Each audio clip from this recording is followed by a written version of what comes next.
Bedroom मध्ये बंद नका करू. दरवाजा मी अजिबात उघडणार नाही. आज पाहुणे येणार आहेत घरी, त्यांच्यासाठी मीच जेवण बनवणार आहे. मला आईने कशासाठी बंद करून ठेवलं बेडरूम मध्ये? मागच्या टायमाला प्रतिभाने जेवण बनवलं, पण सर्व जेवणात केस, एवढी केस करतात पण त्याच्यावर जरा पण उपचार नाही करत.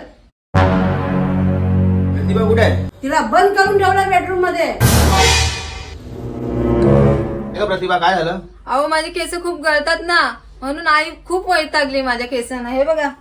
हे बघ, मी तुझ्यासाठी हे आणले, हे घे. तर यांनी मला दिले अल्प्स गुडनेसचं रोजमेरी वॉटर. काही महिने ट्राय केल्यानंतर रिझल्ट तुमच्या समोर आहे. तसेच माझ्या हेअरची ग्रोथ झालेली आहे, व्हॉल्यूम पण खूप वाढलेला आहे. माझ्या बेबी हेअरची ग्रोथ होत आहे आणि हे अल्प्स गुडनेस रोजमेरी वॉटर खूप फेमस झाले, त्यामुळे त्याचे मार्केटमध्ये खूप सारे डुप्लिकेट प्रोडक्ट आले आहे. जर तुम्हाला ओरिजिनल प्रोडक्ट पाहिजे असेल तर खाली मी टॅग केलेले आहे, तेथे जाऊन परचेस करू शकता. आता तू येऊ शकतेस बाहेर.